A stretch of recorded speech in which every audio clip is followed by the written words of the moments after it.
This is Bullies on Parade, man. Episode 4. Woof, woof, woof, woof, woof. From the root to the fruit. Man, how's everybody been this past week? We're going to wait for some people to hop on here real quick. But, I mean, as far as we go, we've been working the dogs and getting the dogs back into their shape, you know. After the long haul, we kind of took a little breather for them and let them kind of rehydrate and eat and, you know, get plumped up a little bit. And, you know, we're not going to really start going into strict dieting with them until, I'd say, probably like next month, once we get closer to the shows. Yeah. You know? Yeah. But there is a show in the middle of May in Bruno, California, WBA show. That's right. You know, let's try to make it out there, fam. You know, the WBA is getting more towards Central Cali. That gives the opportunity for everybody to kind of show up and, you know, mingle and become a community again, right? That's right. That's right. And we also have the USBR show. The USBR show, Cinco de Mayo is coming up. What is that? I believe at the end of April. Yeah. Yeah, they're doing that at the end of April. Cinco de Mayo show for them too. Something that's been going on for a while now. Yeah, there's a UK show at the end of this month in Hemet. Yes, sir. You know, we're going to try to figure that one out. Hopefully, we have a few pups that we might be able to take. There's a lot of activity. Yeah. There's a lot of activity, and you know, for some reason, there's some. I know the reason. I'm not going to say it, but you know, it's you got to be active in the community to know when they're going to pop off and stuff like that. And most of the time, like, there's banners and stuff like that everybody kind of, you know, puts out there on Facebook. So as far as information goes to where your shows can be, I mean, you know, you can always go online. I'm pretty sure some of the algorithm pick that up, you know, and they'll be able to shoot you in that direction. But I want to give a shout out to Tori. What's up, Tori? Our first people to start watching here. How you doing, brother? I see you guys had a good outcome with some pups, man. Congratulations on that. Congratulations on your stud. That's always that one good feeling. Always, man. You know? Always, man. Now is the work, though. Now you put in the work. Yeah. Well, I believe now they're like 5 weeks now, and they look great. So, you know, definitely look forward to seeing their growth. I know that a few of them are going to be in the show ring, so look forward to seeing them out there. And, you know, hey, there's been a few things in the community that have been happening that I've been kind of like, holy smokes, you know, are we headed in the right direction here? Are we going in the wrong direction here? What's going on here? You know, like, I hate to be the bearer of bad news here in a situation where we're just starting the show here, but it kind of blew me away, you know, and I got to be honest with you guys. I'm not the person to sit here and chit-chat about things like this, but I mean, it's very, very noticeable in the community what's going on. You know what I'm saying? Hey, well, shout out to Carlos. You know, hope all is well out there, Carlos. Like I said, there's been a few things going on in the community that kind of thrown me back, you know, and one of the things being, and I'm going to be honest about this, you know, seeing a Merle Poodle win reserve best in show in a bully show kind of pushes me back a little bit, you know what I'm saying? Like, let's be honest about that, you know? There's been a lot of situations going around in the internet, and I know we're all aware of it as a community, what's going on, you know? Jesse, what's going on? Jesse, how you doing, brother? Jesse Gomez out there in Pittsburgh, right? Bam. That's right. The Iron City. Iron City, baby. The Iron City, you know? That's right. But yeah, there's just been a few things happening, and that kind of like, you know, to me, it points even more so in the direction that the WBA is headed. You know, they're really trying to preserve the American bully, and I really do feel very strongly about that now, you know, because I see that if we continue to lose track of it as a community, we're going to lose track of the American bully. You know, and I think that we need to gather ourselves together. We all know what's right. We all know what's wrong. You know what I'm saying? And with that, move forward in the right direction. You know, there's a lot of registries that are doing things in the right direction and that are doing things for the better good of the dogs and the breeds that they're hosting, you know? So let's be more supportive of those registries, because I believe that those registries are really pushing the health of the breed, you know, and we need that. We need that. Nowadays, we need that.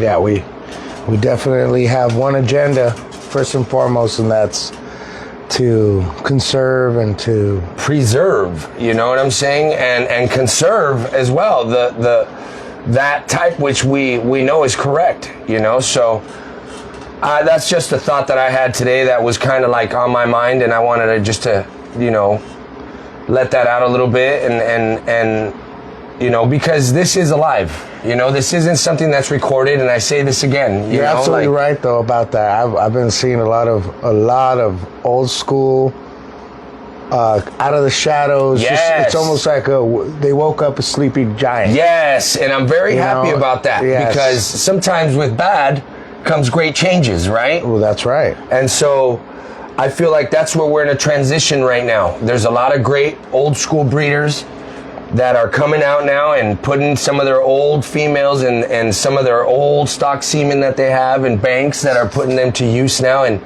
you know, that's always very, very, very good for the community to have those dogs back in circulation, you know? So yes, it definitely allows us to be able to understand that old dog, those older dogs, you know, and that right there. Speaking of semen, you know, we're not talking about the war going on or none of that stuff. No. We're talking about old school ways of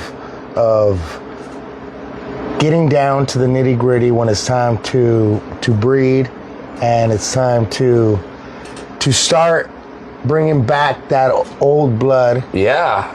I like seeing that. Like, for example, in Oklahoma, we seen that Hef son, Chama, from Pack Edge, you know. That was cool to see that, you know, because you start to get an understanding of what those puppies look like, you know. So shout out to Jeremy, George Luna on here. Shout out to George Luna, Director of Judge for the WBA. Big shout out to George. Shout out to the homie Butters out there in Kansas, you know. One of the judges, Mr. Jose Ayala, WBA judge, yeah. You know, joining us today too on this conversation. I think we have quite a few people on here now, and I think it's time for us to commence a little bit of conversation on episode 4. You know what I'm saying? From the root to the fruit. That's what we're talking about. You know what we're talking about. You know it. You know what I'm saying? The bees. So today's episode, you know, and let's be clear here. These are things that we do, you know. These things may not work for everybody, you know what I'm saying? But these are just tips that we have learned along the way, and that we would love to share, and maybe, you know, share information amongst us. You know, those of you commenting, you know, we always love to hear what you guys have to say on the subjects. Shout out to Bunky, just joining us right now. What's going on, Bunky? But yeah, episode 4, from the root to the fruit, man. So today's episode, we're going to focus a lot on whelping females, health of the females, and health of the puppies, from the initiating factors of getting to the age where they're able to breed to actually producing puppies. That's right. And we're not going to get so far into evaluations or all that. We're only going to get to the basics of this. You know what I'm saying? Yeah. Most of you guys out here already understand how the things work. Today we're just going to highlight certain things that we do, you know, as a kennel, and certain tricks and tips that we like to go by, you know. So first things first, at what age would you even consider breeding a female? I would start it at 14 myself. You're disgusting. No, you know, that is due to maturity, and yeah, we usually wait till not only are they mature, but we're a little bit past their 2-year mark. Yeah, I think that more than anything, we tend to have females that we observe more than really try to push them towards their breeding stages, you know? So for example, even if the female has gone into her third heat and we feel like she's still very immature, we won't breed that female. No, you know? no, absolutely not. So we tend to keep, mainly for us, it's how the female is evolving in the kennel, you know? But a lot of people, and as we start to kind of involve the community in this, a lot of people like to, you know, shoot for the third heat, you know? So basically it's anywhere from the third to fifth heat when a female should be at the point where she should be ready, you know? I think that waiting too long also affects a female. So you have to be in tune with your females to understand their growth rate and the way they're thinking and the way they're evolving and growing. That's one thing that we do. We really take our time with that. Yeah. And before we even get into the actual breeding of the female, you know, there's a lot that goes into to stud selection. That's right. You know, stud selection is key at this point as well, because like we've said in past episodes, you're trying to complement each other, right? You're trying to complement each other. SDCB Bullies, how's it going, man? That's right. Shout out. You're trying to complement, you know, so selection in a stud has a lot to do with it. And stud selection is going to be an episode that we get into here in the upcoming episode. So we're not going to dive too deep into stud selection. No, we're just going to get to the nitty gritty on this subject. Definitely, patience is a virtue here. Patience is a virtue. You know, take your time, find the right stud that complements your female. You know, we're not going to get into too many details, but you're not going to try to take a high-reared dog to a high-reared dog to a high-reared male, you know what I'm saying? And you're not going to try to take a dog that needs help up front to a dog that's already easty-westy, or, you know, you're complementing, you know what I'm saying? So let's think of it in that, you know? Before we get any deeper into that, let's think of it as that. The stud selection should be a complement to the female, right? That's right. And as far as genotype, or the genetics that go involved, you know, we were just talking a little bit about the phenotype, what the dogs look like, complementing each other physically. Now we'll get into the genotype.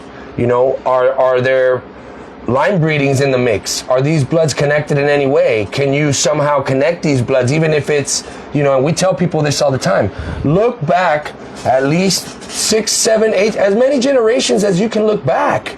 You know, like, don't just hold yourself to a 4-generation pedigree. Well, I mean, if you want reassurance, I would go back at least 6. Yeah, six generations looking back is pretty safe. You know, but let's just say all that. You already got it all down. Right. Let's just say everything is right. So how do you go about understanding when it's time for the female to be bred? For example, if she goes into heat, right? So say the female comes into heat. The one thing that we can say about this is, you know, as a puppy, once their first heat hits, it can be anywhere from 6 months to a year, maybe even more. We've had females go into their first year. That's right. You know, before they even have their heat. That's why I say it's a matter of really watching the females. Yes. You know, and how they mature, you know, because if the female's already 2 years old and she's barely had 2 heats, you know, even though they've been good heats and she's been able to release her, you know, natural way of releasing her eggs and really discharging and really getting that reproductive system working, you know, we can always go back and see, for example, what days it starts. You know, what day is the first day that this female starts to bleed when she's in her puppy stages? That's you know, right. That can be anywhere from, like we said, 6 months to a year. Now, after she started her first cycle, most of the time, a good reproductive female will have her cycle every 6 months, you know, 6 to 8 months, you know, they have their cycle. These are good traits to have documented. Documentation at this point is key.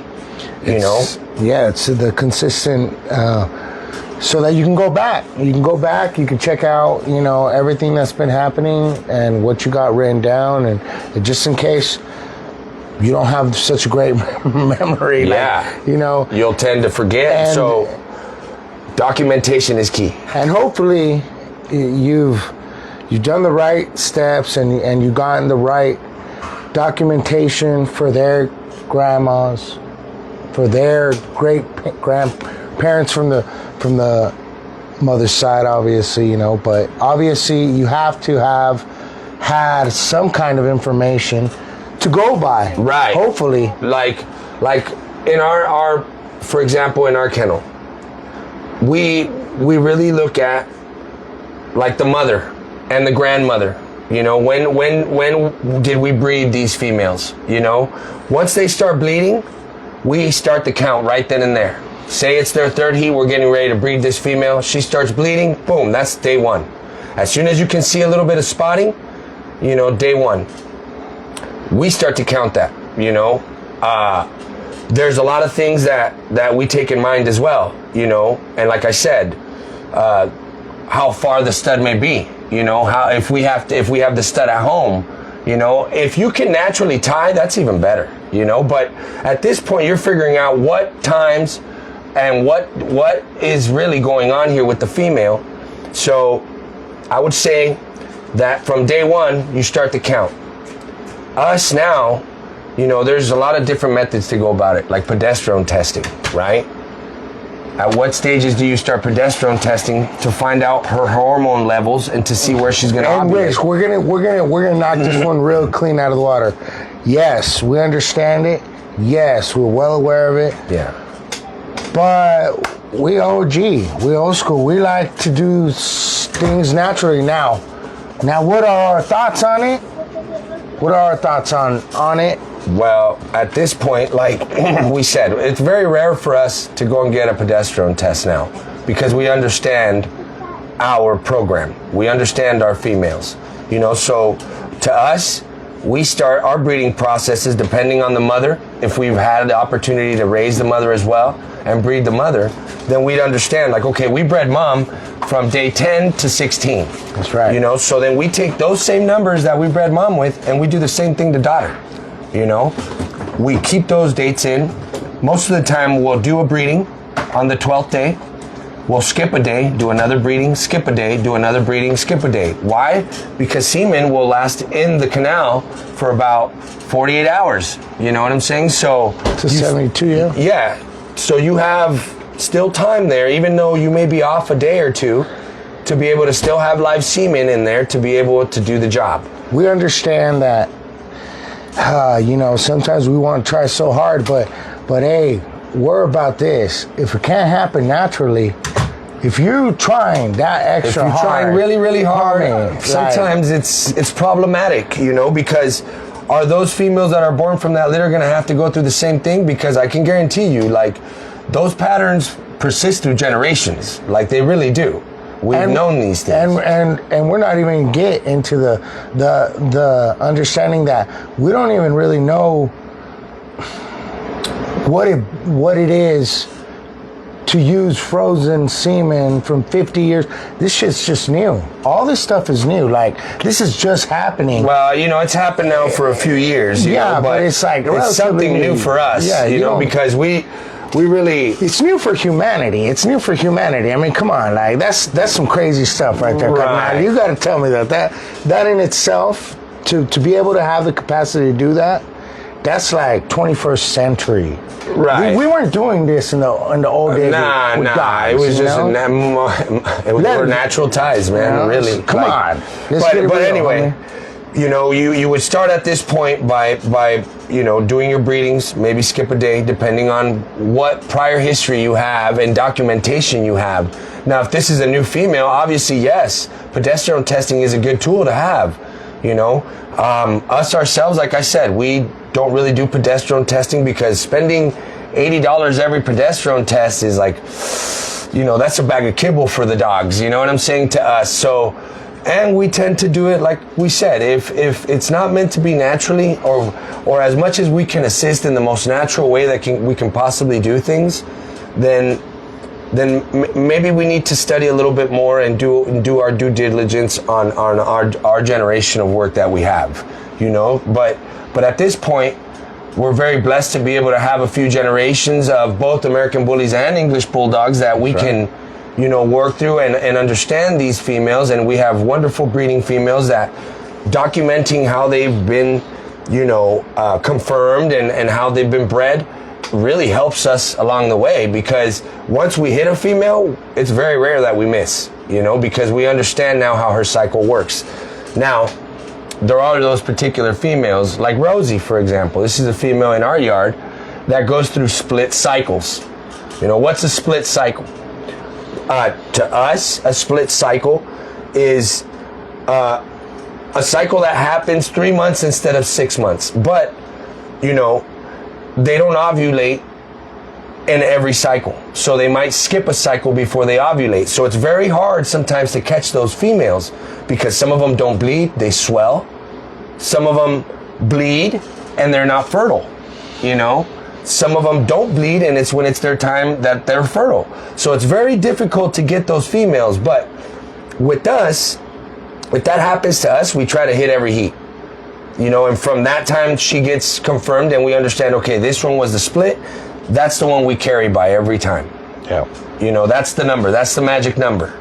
Documented. Documentation is key. Documentation is key, especially in a yard. Yeah, we're living in that age where we can all find a way to document it. Right, you go on your phone and just like whatever voice notes you may have, hey, blah, blah, blah, and do that, you know, whatever it takes. Documented. I like to write things down, because that way we have it in a certain journal that we keep, our breeding journal, and we understand exactly what days are going on and the litters that were born and all of these things. So like I said, documentation is key. Now, we talked about the referencing with generations, right? Grandma, mom, how they go about it, you know. These are good references. We talked about split heats, you know, and these are our experiences with these split heats. Like I said, some people may go differently, you know, but these are our experience we're sharing with you guys as far as what happens in our yard. We're being very open about things that, you know, we really don't talk about unless we're asked, you know. But this is a good situation where we can lay it all out on a good platform where we can all kind of chop it up and understand what's really going on here in our yard and what we can help other people understand, right? So, say you already went in, right? She's ready. She's ready. She's cooked. She's ready. Everything's ready to rock. What's the prep work you would do before you breed a female? Okay? That's a good topic as well. Don't throw her in the lion's den right away. Don't throw her in there to start getting, please. Can't do it. Just hold off. You know, here's a couple more. Here's what we do. As soon as a female starts to bleed or she starts her cycle, once we understand that it's begun, we deworm right away. That's the first thing we do. If we know we're going to breed her, we deworm her. And then, you know, we try to make sure if we have the male at home or if we're using somebody else's male, that we have confirmation that that male has been dewormed as well. You know, a lot of people may think, oh, why do you do that? But I must say, a healthy gut affects everything. Yes. Mind you, keep up with your dewormings, okay? Yeah. This is not like this is just an extra precaution in this situation. No, this is just for always keep up. Always keep up on your dewormings and your vaccinations. Yeah, you know, please. So we get to the point where we'll give her a deworming, and we'll also give her vitamin B complex. You know, whether it's a powder or in her food, or you go to a vet and get her a shot, you know. Those are great things to already kickstart her, you know. A healthy diet at this point too is good. You know, you don't want to overly exercise the female either. You know, at this point, you really want to keep her as calm as possible. One thing that we do in our yard is, you know, if we have males that are ready to be bred as well, and that we're going to do an in-house breeding, then we'll let our males, you know, tell us when it's time, you know, because nature has a way of doing things the right way. It's the funniest. It's the funniest dance. It is. You know? It's a courtship. It's yeah. It's a courtship, and it's fun to watch because a lot of the times when the female's not ready, oh man, you better watch out, I catch myself watching them, and then they tie up, and I can't stop watching them, and then I'm wondering why I'm watching them. Again, disgusting. Right, and sometimes she gets at him, and it's like, no, get out of me. And she's like, but I love you. Yeah. And then I remind myself of my second ex-wife. Right, and obviously we all understand, flagging. Flagging is key. Flagging is key. That's when you start to know that the female is coming in. Most of the time she'll either move her tail to the side and wag her tail and, be more acceptable to the male, right? That's what it comes down to. But if you can have a natural tie, that's even better. That's the best. That's the best way. To me, that's a guarantee that it's going to hit, And most of the time when it's natural ties, we'll leave them for a few days together. We don't want to leave them for a full week because then that opens up the span of when you have to, schedule a C-section or when she actually goes into labor, So we try to keep it honed into maybe 3 days when they actually start to tie.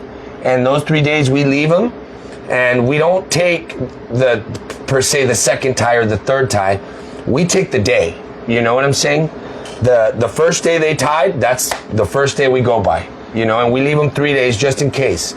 Obviously we know that a female will go in 58 to 63 to 65 days, is her gestation period, right? Depending on the size of the female. That's another great on the thing, breed, yeah. And depending on the breed. Because smaller dogs obviously cook a little bit sooner. That's right. Bigger dogs take a little bit longer to cook, so you got to see it in that manner. We like to give our females the deworming. We if the male is in house, we'll start off the male with a deworming himself. We'll give him some raw eggs in his meal. Maybe the week prior to us breeding him, 2 weeks prior to us breeding him, as soon as the female comes into heat, he starts that as well. His diet changes. We give him eggs, raw eggs in their meal. Alongside whatever it is they already have. We give them calcium, omegas, and phosphate. Sometimes we also add a little vitamin B complex to their meals, and this definitely helps the dog. We try not to exercise the dog too much because as we all know, especially when they're He's already putting in work. He's already putting in work. You know what I'm saying? You're getting them ready for the 3 day, fight. You know what I'm saying? Them there, it's like, man, he's tying up, man, he's putting in work, and then he still has to sit there and wait. And I was like, man, I don't even do that myself. I just roll over. Roll over, it goes bad, homie. Shit. But it is a special moment when you have it like that. Yeah, when you have it like that, man, it's awesome. Now, also. And let's be honest, if you want these breedings to happen and say you have a time span of a few days, and you have to travel hours to do it, if you really are wanting to do this, you're going to travel those 2 hours every other day, and 2 hours back to get these breedings done because they matter that much to your program, So if these breedings matter that much, why would you not take care of the vessel that's carrying that for you? Hey, I can't wait. Now I love them all. But sometimes those, as you say, this is in a C-section moment. Right. And when it's all natural, when the bitch just lets you know, and they start doing their thing, and they do their thing. Yeah, we're gonna get into that. Yeah. There'll be a time when we get that all the time consistently. Yes. When we pull off of the moment of where we're at and it's like bam. Well, unfortunately with natural labors, and this is for us, we tend to always lose the biggest puppy, and we're able to help the female get through the labor, but we always tend to lose the biggest puppy.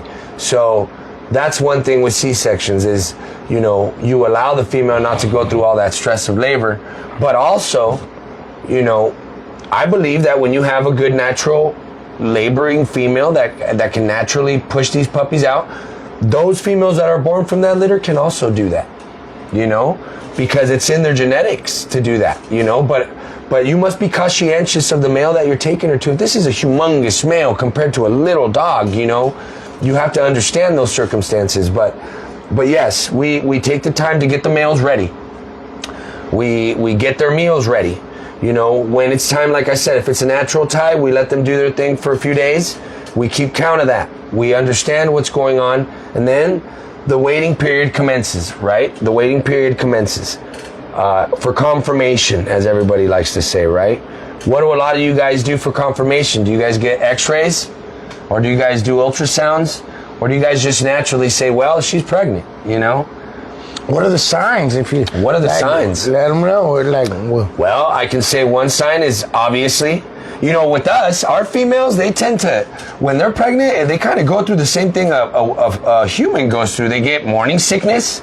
They don't want to eat for a few days. They kind of standoffish in a corner. They don't really want to do too much because something is happening. There's something going on there, you know? And so at this point, their nipples start to bulge out a little bit. You can see all of them kind of growing together, and they get red, they get irritated. You know, as they progress into their pregnancy, you can start seeing the back tits drop more. You start to feel when you come in, you can feel that there's engorging going on. You know, these are all telltale signs, you know, and not only is her cavity getting bigger and expanding, but you can also tell mainly from her tits. That's really where we kind of look at things, you know. We keep a very close eye on that. And then what? Now you know. Bam. So now you know. Now you know. You like the homie here said. You know, sometimes we do ultrasounds. You know, yeah, their body will also tell you. You know, naturally whelping females, they tend to isolate themselves when they're ready to give birth. You know, and they go into a corner and they start digging and, you know, arranging their little nest. We call it nesting, right? They start to nest and figure out where they're going to lay these puppies, you know. But when it's a C-section, what days do you start? You know, what days do you start? We start the first breeding. We take that next day, and that's day one. We don't start from the day they bred the first day. We start from the next day. That's day one, you know. If we have a natural tie, we'll stay from day one because we know that he might tie 2-3 times during the night. We don't know. They've been together all night. You know what I'm saying? So we tend to take the first day when they naturally tie. But when we're doing AIs or anything like that, now let's get into the AIs. AIs are a great tool. You know, I don't encourage everybody, and this is not an encouragement for everybody to do your own AIs or all of these things, you know. There's many places and many reproductive centers that you can go and they'll do these things for you. We do our own AIs, you know. Or you can get trained and certified. Trained and certified to do your own AIs. Look it up. Yeah, look it up online. There's many places that can teach you how to do these things, you know. Yes, sir. But yes, we do our own AIs, and we'll take not the first day of the AI, but the next day. That's day one for us, you know. And so that's when we start our count. Because even if I had all the money in the world, I still wouldn't want to give it away. We love to learn about this stuff. I mean, it's been a passion, and it has been a passion. And it's only because this. If anybody's gonna put hands on my dog, it's gonna be me. Right. You know. Right. It's gonna be us. It's gonna be. Here's another thing, you know, for you guys that have studs. Okay. Diseases are real. Sexually transmitted diseases on dogs is some real shit. I told them. Like, don't be trying to just let your dog tie naturally to whatever female. Like, you know, you have to understand. Now, if it's a female in your yard and they've grown up together, absolutely. That's your own stuff. You know what I'm saying? But I wouldn't go off and use my stud naturally tie with all sorts of dogs. You know what I mean? They get AIs. You know, that's the safer bet for my dog. And I don't really let anybody pull my dog but us, you know? That's right. Because I don't want them to hurt my dog or or blood vessels get bursted and, you know, damage the semen, you know. So there has to be a very specific manner on how we go about it, you know. Yeah, surgical AIs are good too. With surgical AIs, yes, progesterone testing is a great tool because that lets you know exactly when it is and what time it is. Now, keep in mind, different machines, different results. You know, everybody tends to think, oh, my dog from, you know, this number to this number is perfect. It just depends on what machine you used. You know what I'm saying?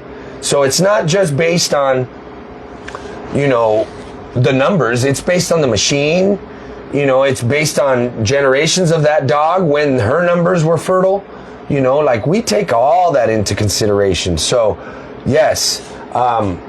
Also, another good tip is if you guys are going to use, okay, frozen semen, or you guys are going to buy frozen semen or stored semen, okay, we advise people, and this is just what we do, you know, do not breed females that have never had a litter, that it's their first time being bred. You know, you don't know what this female, you know, you don't really know this female's history. So me, myself, and our kennel, you know, we won't do that unless the female has already dropped 2 litters or a litter, and we know exactly what time it is with her, you know, and then we'll do progesterone testing as well. Trying to save you guys a little bit of money. Yes. For the sense that, you know, we've experienced it. We know people who have to. Yes. You know, and so I would suggest, you know, if you guys are going to use frozen or stored semen, use it on a female that's already produced for you. On a brood bitch. On a good brood bitch that's already produced for you. Yes, sir. Okay? So, you're getting into now confirmation. Now they said, hey, this female is pregnant. Okay? Mm-hmm. And like a few of the comments say, you know, ultrasounds, x-rays, all of these things are good tools to have. Yep. You know, if you can afford these, if you have a place where you can take your dog, always, you know, even when you take them to do a C-section, you always want to find out how many puppies are in there. Especially if you're going to have a natural whelp or you're going to have this female push these puppies out. That's a great thing to do, is get an x-ray, because then you understand how many puppies are coming out, how many puppies are in there, you know, and you have a better understanding of, you know, how many are in there and when she's done, you know. So she confirmed it's about day 35 in there, you know, in her gestation period. We deworm. Once again, deworming is essential for us. You know, we deworm again, and we deworm because now at this point she's pretty much halfway through her pregnancy. So deworming her, and now at this point as well, we tend to allow her to free feed now. You know, hey, how's it going, Jeremy? Yeah. Angel, how's it going, buddy? There's a fella that's gonna have his handfuls here soon. Yeah, you know, so yeah, he's got a few things working in there too. Yeah. You know, love to see that. I'd love to see that. So what exactly? We kind of fell off track there. Well, we're deworming again. Deworming, right? So the middle of the pregnancy, we deworm, and we change the female a little bit, and now at this point, you know, we start giving a little bit more free feeding time. You know, usually when we feed, we'll leave the bulls out for about 15-20 minutes, and if the dogs didn't eat all of it, it gets taken away. Boom. You know, unless it's a dog that we're working on, you know. But most of the time, the dogs, they know what time it is. You put the bull down, they eat, you know. So with the female that's getting ready, we kind of leave the bull out a little bit longer, let her enjoy her meals, you know, pamper her a little bit, you know. The last of the pregnancy, we may give her a little bit of probiotics as well, a little bit of yogurt in her food, a little bit of blueberries, you know, for the antioxidants and all these things. Not too many blueberries, but, you know, maybe once a week we'll give her a little handful of it, you know. And they'll either eat it or they won't. Yeah, they'll eat it or they won't, you know. And then, like I said, this is what we do. It might not work for you guys, you know, but this is what we do.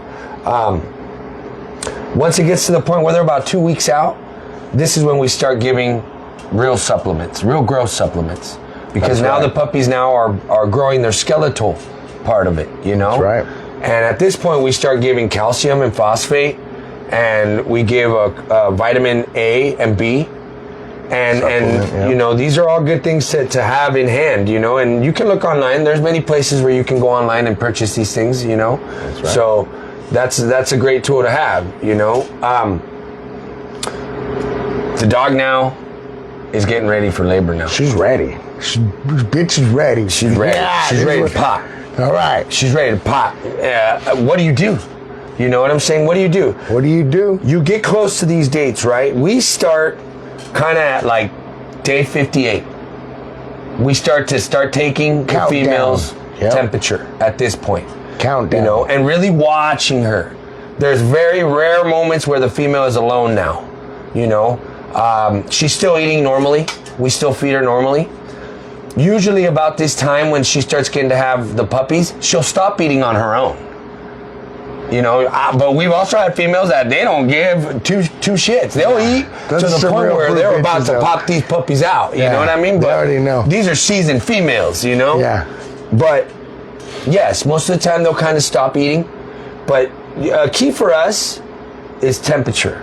You know, I hear a lot of people saying, you know, well, temperature can vary and this and that. Yes, it really can. But this is just the basis of what we do. The dates, the documentation, the documentation of the temperature and the dates as it's dropping. Now, usually, you know, a dog will run about 100 degrees, right? About there, normally, you know. And when she starts to drop is when usually they start to go into labor. Mm-hmm. So most of the time, you'll notice a change. It'll start like, 100.7. Then they'll drop to 99.7. And then they'll drastically start, you know, slowly coming down, you know. So usually for us, the telltale sign is 97. Once they drop into 97 degrees, we're headed out to wherever, either we're getting ready for the natural birth or we're headed out to get the C-section. You know, I know that there's a lot of people that do reverse progesterone testing at this point, and there's a lot of vets that require this. You know, luckily we have a great relationship with our vets, and they know our prior history with them, and so they understand that we know our females very well, you know. And there's been times where we've taken them in, and we tell them, no, well, she's on this day, and her temperature is this, and, you know, he'll do a reverse progesterone test, and she's right on the money. And there was already a puppy coming down in the canal, you know. So we've been able and very blessed to be very vigilant. And that's one thing I tell everybody. When you are breeding, be very, very, very vigilant on your females. And open-minded that they're not all going to be the same. Right. I don't care if they were from the same litter, if they're from the same family, whatever, they ain't going to be the same. I seen it. Right. I seen it. Right. And what's a good thing before they go into labor?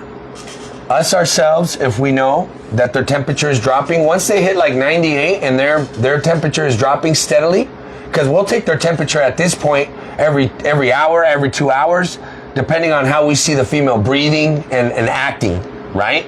She starts nesting, then we know it might be coming sooner, right? So at this point, what we do, and this is just our own personal thing, you know, we get the female ready. You know, like a mama would, you know, when she's getting ready to go to the hospital to give birth. Most of the time, a mama will go in the shower, take a nice lukewarm bath, get herself relaxed, you know. You have all the bag ready. The bag is ready to go. You're ready to go, you know. We give the females an antifungal bath, make sure we clean their tits up good, wherever their incision is going to be. We make sure we clean the female, because remember, at this point, if you're going in for a C-section or even a natural whelp, I won't give my females a bath through that time, you know, up until they're completely healed from their wound, or they've had about a week and a half of 2 weeks, and now we can clean them up. But I won't put, you know, my female through getting wet, or maybe her immunities might be low and her get sick. So that's the last bath she gets from us until she has these babies, right? So we give her a nice antifungal bath. We get her nice and clean, ready for the dance, ready for the ball. Yeah, she's now ready, and this is the crazy part. Yeah, because this is either the heartbreaking part or this is what our good friend Gabriel says. It's a toss. It's a toss up. You know, it's a toss of a coin there. You know, and see what happens. You know, this is where the Lord knows. And really, it's really in God's hands. She does all the work, and we're there to help her. We're there to help her as much as we can. Once she has these puppies, and God willingly everything works out at the C-section or the natural whelp, I tend to believe that a natural birth, we definitely strive for that. But now, this day and age, the puppies that we're producing are so massive now, because of the selective breeding that we've been doing. They're big bone puppies, and so it's very difficult to try to fit that puppy through a little canal, So, like I said in this podcast earlier, we've always tend to lose the biggest pup out of the litter when we naturally assist a female in having birth, and I see it to be very stressful on her. It's a very natural thing, absolutely, but it can also be very stressful. And if you don't have experience, a puppy can get stuck and you can lose the whole litter, So you have to be experienced to understand these things. Don't just think that you're, a new breeder coming into this game and you're going to try to just have these puppies or let her have these puppies by herself. You really have to assist the female. And therefore, as well, you create the bond. Because you are going to be handling her gold possessions. Yeah. So you have to create the bond and the security blanket for her to know, like, yes, this man is going to take care of me. They are going to, take care of me, and they're going to take care of my babies. Yeah. And, we've had the privilege of having a variety. Right. A variety of situations from standard to pocket. Right. We don't do any of the other ones. We don't breed much love to the whole community. The exotics, but I'm very sure that those dogs have an extremely difficult time, breeding and whelping, but who am I? I've never owned one of them. I couldn't say, and who am I to say and judge, but we get into now these puppies are born. What is the most basic whelping stuff that we can have, The essential tools that we use, not so much what everybody sees on YouTube or on all of these things that they have. I mean, like, I've seen some setups where it's like, my God, that's amazing. You know what I mean? Like, that's the most amazing setup I've ever seen, Hey, man, I've seen some of these guys who like chopping up their steak like Salt Babe. Like, hey, now I understand all that. I get it. Man, I get the love, man. We definitely we are talking about. We try to make it very easy for us and convenient for us and easy for the female to adapt and comfortable for the female. More than anything, comfortable for mama. Mama is the one right now. One of the most basic things we use. One, wipies, baby wipes, unscented. Don't get the scented ones. Those things, we go to Costco and buy a pack of those things. Boom. A blanket. Blankets. Clean blankets, essential. Clean blankets. Puppy pads, essential. Scale. A weight scale for puppies, essential. Aspirator. I like the electric aspirators. Those are dope. Those are awesome. You could buy them for like, I don't know, $30 online. You know what I mean? Maybe even cheaper. There's a variety of things, Obviously, we can get into nipples and bottle feeding. Well, hopefully you guys aren't, them, that we have to tell everything. Well, tell each other in the comments. These are just things, right? Or, hit us up on the messenger afterwards, and we'll try to give you as best advice as we can with that, But the best thing would be to not have to use that, right? To just be able to get these puppies on mama, right? So you bring them home, you have your kit ready, you're ready to go. The one thing that is crucial to these puppies is a good heat source. A good heat source. Oh, yes. It's not only, it helps with the digestion of the food. You know what I'm saying? That's the most important and basic thing is heat. You know, obviously we're not going to sit here and tell you, well, they're supposed to be at 98 degrees and you're supposed to drop it every 2 weeks or every week to, I think the best way to go about it is the most basic way. If you can put up a heat lamp and you put your hand there and it burns you, then you got to move it. You know what I'm saying? Like, be reasonable with that. It's not something, that you're going to sit here and, it has to be at this particular special degree and all this. Now, if you have an incubator, that incubator should do it all for you there. And we do have an incubator as well. Right. So what we do is we bring the puppies home. What's the first thing that you want to do? Do you want to latch these puppies right on after the mom's still groggy and still don't even know where she's at, just barely getting out of her C-section, and you're already putting these foreign things that she don't even know what they are yet? Like, she realizes something happened, but she don't know that these are her puppies. She don't know this yet. She's drugged up.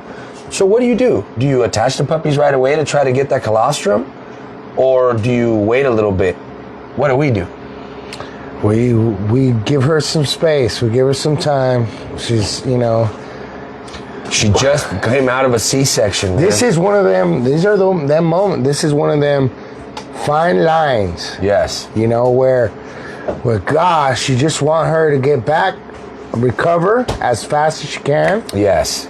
And, and be able to put these puppies on her. So we tend to, after we get home from the C-section, we tend to leave her, give her space, let her kind of snap out of it, let her get comfortable, and then we start to try to put these puppies on her, First thing we do is clean. Make sure that you're always cleaning those tits all the time. Every feeding you clean, Also, depending on the C-section, now this is us, this isn't, everybody has their own way, but, we don't really do much to the C-section. You got to let it heal. You got to let it do its thing. The first few days, as long as she's doing her antibiotics and you're keeping up with her antibiotics and keeping her well hydrated, she should start to heal at this point. Just make sure that you keep it dry. Don't keep it wet. If there's a little bit of moisture, just dab it down and move forward with it. There's really not much that you need to do if the C-section was a great C-section, right? That's right. So then you get to the point where now you're about to feed these puppies for the first time. The female's already snapped out of it. The puppies are hungry now. They've probably gone about 2 hours, 3 hours. Now, here's a common thing that people say, like, oh my God, you need to put these puppies right on the female. I'm going to be honest with you guys. When we have natural whelps, until the female is fully done pushing out the puppies, we don't put any puppy on the female. Because there's one thing I learned from an old school dog man, was to let the female focus on her job. And her job at that moment is to push the rest of those puppies out. Yeah. So and then you don't give her another job. Yeah. Right. You don't give her another job to feed a puppy while she's trying to push puppies out. Like, we remove the puppies. We clean them up. We let her clean them. We let her take off the placenta, her bite off the umbilical cord. And then we remove the puppies, wipe them down, put them in a nice warm area in the incubator, and leave them there. Just leave them in the nice warm place and let her continue to do the work, until she's done. Then that's when we bring all the puppies in. And it's a beautiful thing. And we put all the puppies on her. And usually what that does is that stimulates her to push out the rest of the placentas. Now here's one thing. When you're doing that, like that, and don't forget, clean the puppies thoroughly. You gotta clean those puppies thoroughly. That placenta that gets dry, it gets sticky, and then there goes that hair. Yeah. And there goes that. And her breathing canals and everything. You gotta let the mother stimulate the puppy for a little bit and let her do the job. And then that you help her at the end to finish, because there's another one coming on the other side. Right. But make sure you do a thorough cleaning. You clean them, you're nice, and you do that, helping her out. What's a good tip when we're about to latch these puppies? I think that one good tip, and if you guys can get it, is plasma. We've given puppies plasma, and that's one thing that I can vouch. It really does help the puppies. It stimulates the puppies. It gets the puppies awake. There's many ways. We bought the plasma at our reproductive center. Now it's very hard to get it, but if you have a spinner, you know, we're not no vets or anything like that, but you can make placenta off the mother of the puppies, and that's the best because now they're getting their mama's placenta. I mean, plasma instead of something foreign that you really don't know, right? But yeah, we definitely give them a little bit of placenta, and it's very little. It's just a drop, and that's every feeding. How often do we feed puppies at this particular time? You know, they're latching on. Now, hopefully, you've gotten to the point where all your puppies are latched now. You know, all your puppies are latched now, and they're all doing good. Obviously, there's going to be a few strays here and there. You know, yes, Cecil. Yep. Obviously, you're going to go through these stages where the vigilance in this part is very key. You know what I'm saying? Be very aware of your puppies at this time. You know, make sure that they're all trying to latch well. You know, at this point, you're just trying to see which one's the slow eater, which ones are, you know, the ones that really want to survive, you know, and obviously those that need a little help, you're going to try to stimulate and get those guys going. But hopefully once you get them all latched, and they're all latched, okay, what is another good tip for mom to keep producing good milk after she's already given the puppies the colostrum? The colostrum is within that first feeding or two until the actual sac is completely depleted of the colostrum. It can be from anywhere from first feeding to fourth feeding. That's right. It just depends on the amount of work that the puppies are doing to pull all the colostrum out of there. That's a very important key of it, because if they don't receive this colostrum, their immune systems tend to fail right away. That's right. And it's key that the female, you know, you get those precious amounts of colostrum for the puppy's health and growth, right? How many times do we feed? Every 2 hours to 3 hours. Yeah. And then we're also visual. Very. I mean, every batch is different. Every litter is different. Every litter is different. You know, and they work as a unit. Yes. They're sitting there keeping each other warm. They're sitting there crying out when they're all. I mean, Jesse Gomez was talking about aspirating puppies. You know, we deal with the English Bulldogs and the American Bully. So aspirating puppies is very common for English Bulldogs. So having an aspirator, and that's why we like that electronic one, it's key. But also, one must understand there's only a certain amount of work that you need to be doing, because too much pulling and pulling and pulling and pulling can also do harm to the puppy. What's going on, North Star Bullies? Jay, how's it going, brother? But yes, you know, being very vigilant at this time is gonna really help what you're trying to do and help your puppy survive. Yeah. Right? Colostrum, you gotta have that. What's another good tip? When you have a female that's producing a lot of milk, it's good, ladies and gentlemen, if you are a breeder, to store some of that milk. Pump the female, store a little bit of that milk, write down the date, day one, when the female started producing milk. You know, put that baggie in the freezer, because you never know when your next litter, you may need to drop back into that milk that was produced by a good brood female. You never know what might happen. You know, so that's a good tip is, you know, I'll tell you, in this store game, some of that milk. In this game, happens. Yeah. It happens. And it might not have nothing to do with, you know, the birthing or nothing like that. Just all of a sudden, you know, something happens. Yeah. You need some milk. Yeah. You know. Maybe you might have a good brownie. Or some cookies. I would enjoy mother's milk That's myself. disgusting. But yes, storing the pregnant female's milk for later use for other litters is a very smart thing. You know what I'm saying? We encourage that. We do that all the time. I learned that from a master dogman to do that, man. And since we've done that, that's really helped us out tremendously, because I don't need to try to make, you know, fake milk for the puppies. I have some there stored, you know, and as the puppies are progressing, that's why documentation is important. Day 10, I may have a bag with some stored milk from day 10 of my first whelping female. Hey, you know, what's the perfect litter size? To some, a big litter is the best. Yeah. What's a perfect litter size to you, Kana? I would say 6. 6. That's my perfect. 6 One is a for good one. each tit, at least. You know. Well, That's mine. Yeah. That's mine. That's as many Well, as because I can handle. there you have 8, you know, but the top ones really like you don't. Here's another thing: rotating nipples, rotating puppies. Yep. You must rotate these puppies in every feeding.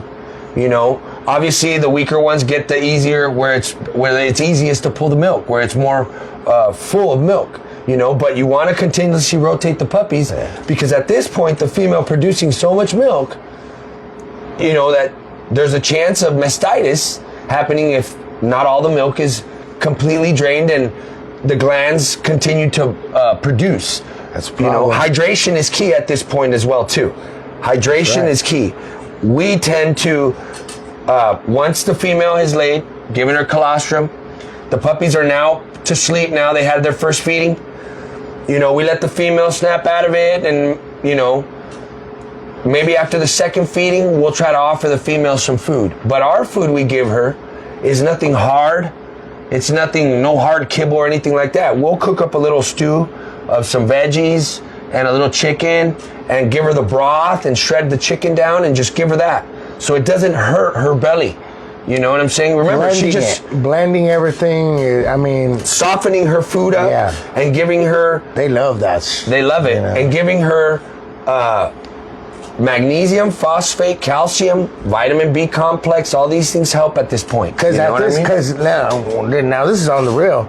At this time, you know, she's the one stimulating the digestion of the puppies. She's, you know, she's getting all that caca. And all hopefully you have a good one. Hopefully you got a good one that you can just put the puppy to her and she licks it and does the work, you know, and you put that puppy away.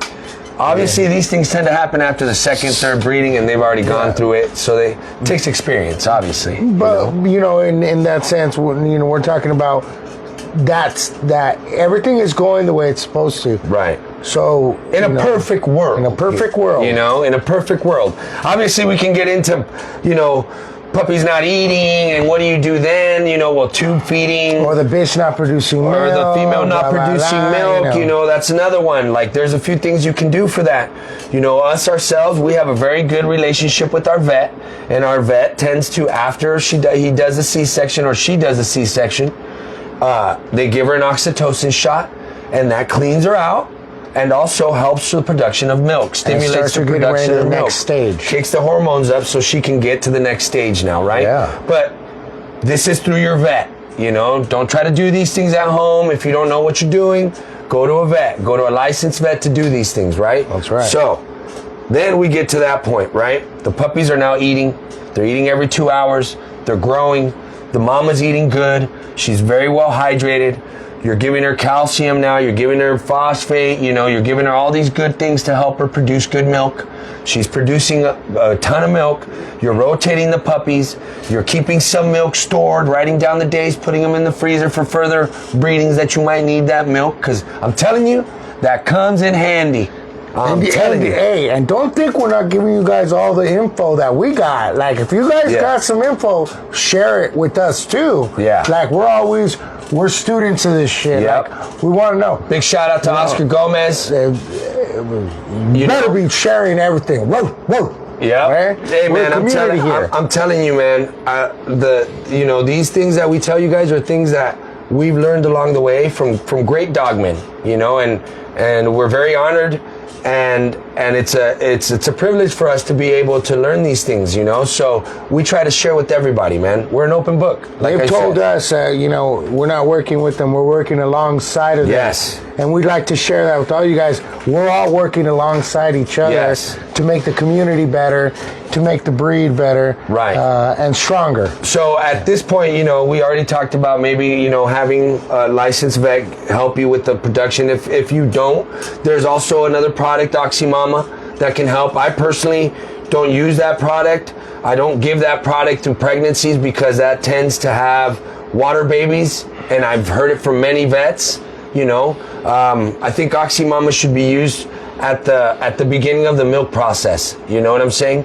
it shouldn't be used prior to that. A lot of people do it and give it to them maybe like midway through their pregnancy and all that, but we tend not to. All our vitamins are either from their food or natural intake of somehow, you know? This is not broken down by the FDA, blah, blah, blah, blah, all that bullshit. We try, like we said before, we try to keep everything as natural. As natural as possible, but documentation is key. Like we were just saying, you know, documentation is key, you know? Another thing, how can you tell if your puppies are healthy? How can you tell if your puppies are actually healthy? Well, I mean, one telltale sign is weight gain, right? Right. Weight gain is a telltale sign that they're doing good, you know? This fluctuates from the beginning, you know, as to everything, you know. That's why we say they just came out. They're going to lose a little bit of weight. The first 24 hours those puppies are born, they're going to lose weight. But it's very important that when they're born, you weigh them. You know, you weigh them every time. You know, we tend to weigh once a day or twice a day, in the morning and at night. You know, at morning, at night, so that we know if they're losing weight at night and we're not keeping up with the feedings at night, because sometimes you might sleep a little over the 2 hours, you know, but we're pretty good as a team to keep up with that, you know? We're militant about it. We're militant about that. Like, for example, if I missed a weigh-in during, you know, one of the times, I just, 8.3, and now he weighs 8.5. Well, that's 8.4. But honestly, the point is that that's how much you have kick to our be. own ass. Yeah, you have to. You have to be, and that's one good way of knowing if your puppies are doing well is weight gain, 100%. Another thing, hunger. Are they, you know? Every time you put them on a tit, are they hungry? Do they want to eat? Do they want to latch? Are they hungry? Shiny coats is another great one. Yes. You know, if you have puppies that have shiny coats, the milk is good. They're ingesting good vitamins from the milk and they're growing properly. You know, that's a great sign. You know, when do you start to deworm these puppies? When do you start to deworm these puppies? When do you start their first vaccinations? That's And we're not going to get into, you know, so much as medications and all that. You know, like, we're not doctors here. We're not veterinary doctors or anything like that. You know, if you guys want names of personal medications and stuff like that, talk to your vets. You know, they might be able to help you. And like I said, we tend to do things at a particular moment where most of it is observation, right? Yeah. Like, most of it is really observation and how the puppies are. Like, sometimes we've given the first deworming at 2 weeks. Sometimes we given the first deworming at 4 weeks. You know, it just depends to us how the puppies are maturing and growing. You know, if I see a weakling puppy, you know, when I deworm them, a deworming is a cleansing. So if the dog is already weak and his gut's not strong, it might hurt that puppy even more so, to the point where you dehydrate him so much because you're cleaning him out that the puppy cannot bounce from that. And dehydration is a puppy killer. You know, dehydration is a puppy killer. Yes. You know, so it's a everything killer. It'll kill us. You know. We learned from a great dog man to, instead of using heat lamps, use a heating pad. And those pads, the puppies come on, and once they come off, the pad turns off. And the pad automatically goes on to a certain temperature, which you can set it on. You know what I'm saying? So all of these things are good tools to have, you know. And like I said, dehydration is a puppy killer. Stay on top of the hydration of the puppies. Stay on top of the hydration of the mother while she's producing milk. First deworming, we tend to do it about the 3rd week. About the 3rd week, we do the deworming based on weights. You know, I'm not going to get into particular dewormings and all of that stuff or what we use. You know, try to look up the best stuff around your area that you can get. You know, we tend to use Revival a lot for what we purchase, and you can go on Revival and pick up a few of these things. Also. And we're not shouting anybody out. I'm just saying. All right? Keeping it real. Yeah, we're just giving you guys information on how we go about things. You know, this isn't a channel where we're trying to promote products or anything like that. This is just we're chopping it up with you guys. You know, and we're happy to see all you guys. Yeah, you know, absolutely. All of you guys on the. This is information we share amongst each other. Yes, obviously. Yes. So deworming, about 3 weeks, right? Yes. You know, I learned from my uncle, who's also a veterinary doctor, who told me, you know, it's good to deworm and give them the shot at the same time. You know, as time has progressed, we did do that. Back in the day, we did that. You know, every time we deworm, they get their first shot, you know? Or, you know, we it had progresses. good, positive results. Great results. You know? But as I've been kind of growing more into it and understanding a little bit more of the complexity of puppy growth, I tend to not put so much strain on the immune system and on the gut health. So I attack one at a time. So we'll deworm maybe the 3rd week, and then we'll give them their first Neopar shot on the 4th week. And Neopar is a parvo shot. And like I said, you can go online and do your research on this. This is what we use. Neopar is fantastic for us. You know, so that's our first shot we give, and that's about the 4th week. And like I said, just depending on what we see. You know, if the puppies are thriving and they're growing and they're eating and they're moving through the course of the puppy stages, you know, then we adapt and move forward with the regimen of vaccines and their dewormings and their feedings now. Now, at what time do you start putting mush? What time do you start giving the mush out? What time do you start separating the mama from the puppies and now putting the puppies into mush and drying out the female? Oh man, you know, you will see her want to stop. She will stop. These little suckers. Yeah, they start to bite her. That's one sign. Be all right. But for us, it's mainly right after that first deworming. That's right. That's when we kind of start pushing them into that softer mush. You know what I'm saying? And supplementing mush and mama's milk at this time. And we're taking care of mama's milk because of what we talked about earlier. Right. You know, mastitis. Yes, you constantly have to be on top of that with the female. Yeah. If you're giving her water, if you're free feeding her and she's eating and she's producing milk, you have to be on top of these things with the female.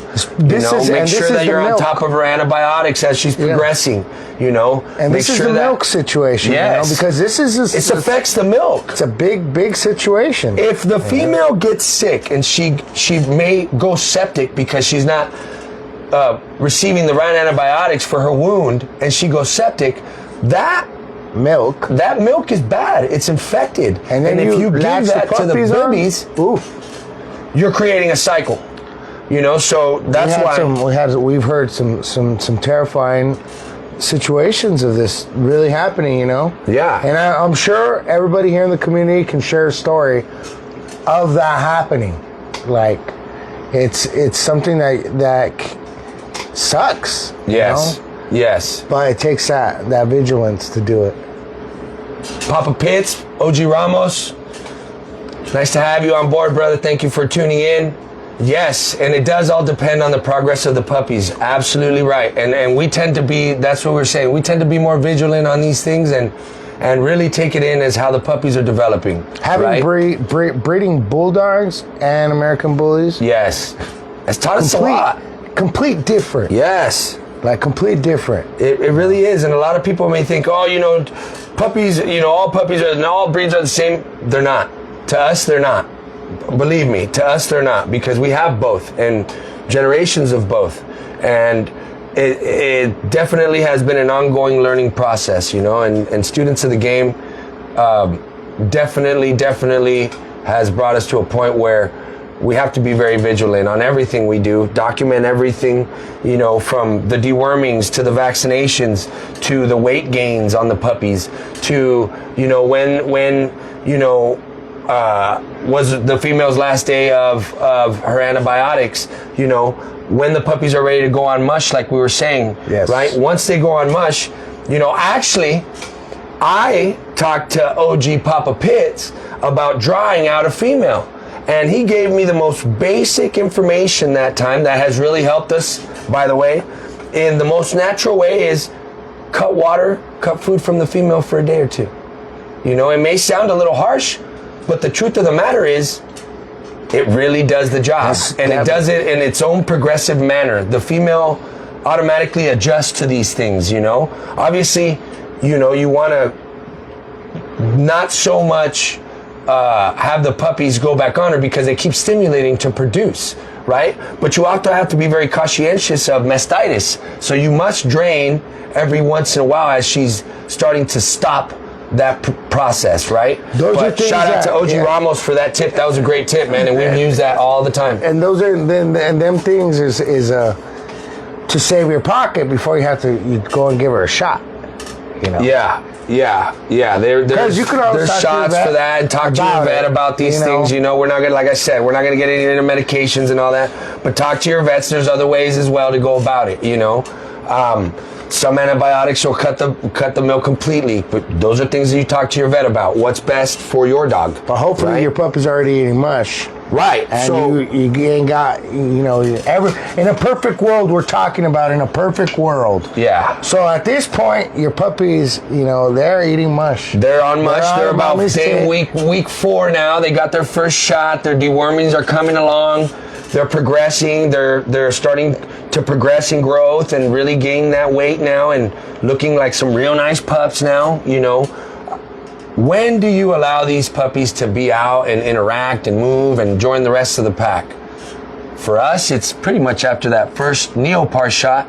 We allow them to go out. They have their own area where they go out, but we're very seclusive about keeping the puppies still, like in a capsule, because you never know what can happen, God has a way of doing his thing, and sometimes you just got to let things be, but at the same time, trying to control that will we always have to remind ourselves, and we remind ourselves, literally, I say it to him, he says it to me, we say it to Fernie, patience is a virtue. Oh man! Be patient. Be patient. Be patient in and you watching their growth. Be patient in all these things. We'll get into the growth and all that point, and we'll talk about all that because we do. We talk about all this stuff. We'll get into all those particular topics as we progress. Being patient is key. It is, man. It is. I think that once they get into a mush, what is a good mush recipe? Simple and basic. Simple and basic. I mean, we're gonna give you guys one. I hope that you guys share some of you guys in your community. Yeah.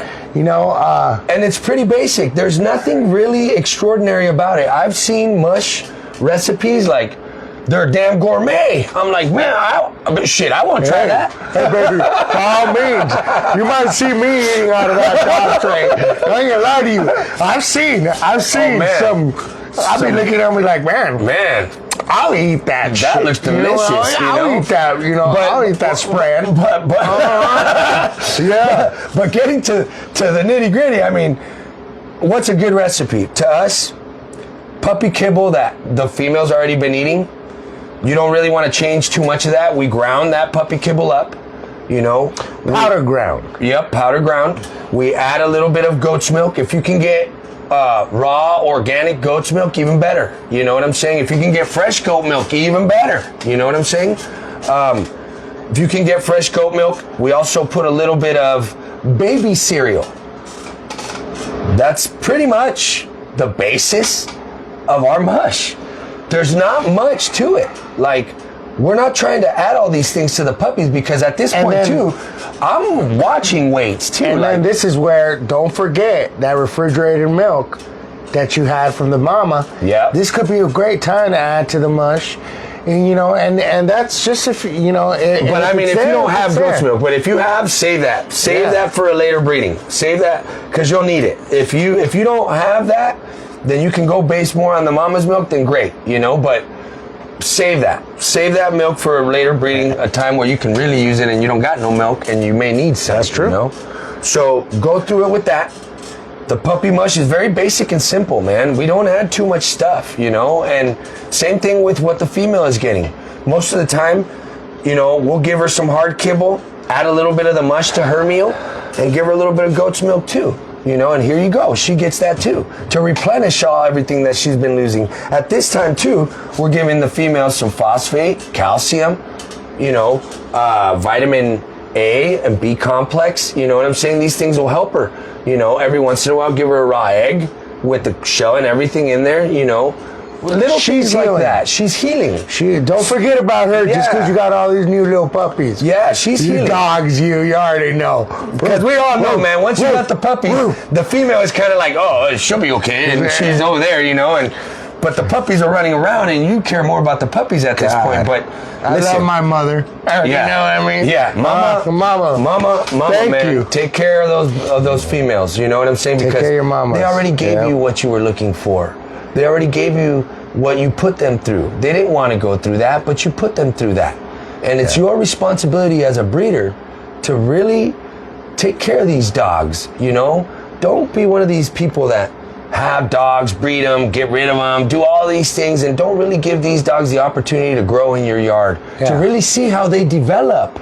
Because if you're here and you're watching this show right now and we're chilling, you're part of this community. Yeah, we know better. We know better, man. Those people. We ain't those people. And we love our community. We love our dogs, and we always go above and beyond for our dogs. And that's the truth. That's right. You know? That's the truth. So now you have this mush now, right? The puppies are now eating mush. You know, the process of drying out the female is now coming to flourishing. The female is now drying up. These puppies are now coming into flourishing themselves. You know, they're about 5 weeks old. You know, one thing, once the puppies, to us at least, this is us, once the puppies get to about 8 weeks, a lot of great old breeders that I've talked to have told us, you know, let puppies free feed. You know, let puppies free feed while they're these ages. And, you know, let them really get all the nutrition and all the food that they want. Their bodies are going to naturally do what they're going to do. But as time has progressed, and I've learned from certain breeds, because not all breeds are the same, you know? The bulldogs, I can't give a bulldog what I would give. I can't give the amount of food I would give an American bully or a bulldog. They share different rations at this time too. You know, not only are you trying now to cut the puppies from the milk, now they should be drinking water and eating semi-hard kibble now. You're still putting a little bit of water in the kibble. And, you know, we like to put a little bit of beef broth for the puppies, you know, and maybe throw in a little bit of powdered goat's milk, you know, mix that up, give it to them. Once that kibble is soft, let their puppies' teeth grow. Say, we changed the setting from liquefy to salsa. Yeah. You know? Yeah. Now we got a little bit of chunkiness. But yet they still have the ability to get those nutrients. Yes. So, you know, it's important. When we're not giving them the $10,000 gourmet meals. You know, we do that at the Blue Dam, baby. You know? Every once in a while. Every once in a while. The boys might come back from a good show. Yeah, that's right. And there might be some good T-bone steaks. You know what I mean? So, it definitely, like I said, this is all a process. This is a learning process for us as a kennel. And, you know, there might be other people doing the same thing. So if there's anything that we've helped anybody or kind of shined a little light on today, man, that's awesome. You know, we love having everybody on board and everybody, you know, chiming in. Obviously, we can't get to everybody's comments, but, you know, we appreciate all the feedback. And right after the show, we're going to be checking out all the comments. Yeah, and we always look at them afterwards. Even after weeks, we're always looking at them. And we'll sometimes hit up people on personal messages like, hey, man, I agree with you. You know, these are all good. This is a platform, a connection with us, with everybody else, not just as a kennel, but as a community. So if we can all, you know, at one point chime in and all be really in tune with the conversation, man, that'd be awesome. You know, we look forward to the next episode.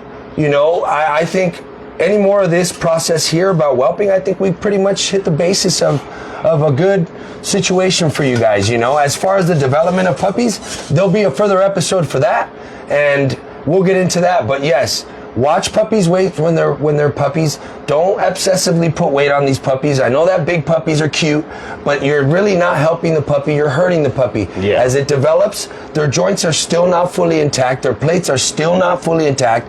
All you're doing is causing so much stress on joints that aren't fully developed. So there will be a time in the future for the dog that you will be able to add weight, that you will be able to put these things on the dog that is now a solid foundation for you to be able to add mass and muscle. But at this point, remember, they're still puppies. They're still babies. Let them be babies. Let them be babies, man. Let them be babies. And with that, we're going to close this show off. Like, share, subscribe. We're on Spotify. We're on YouTube. We're on Facebook. We're on Instagram. We're on all of these platforms for you guys to be able to tap in. And like I said, man. And like we always say, this was Bullies on Parade, where the mic is live. And the standards are high, my man. Take care. God bless. God bless.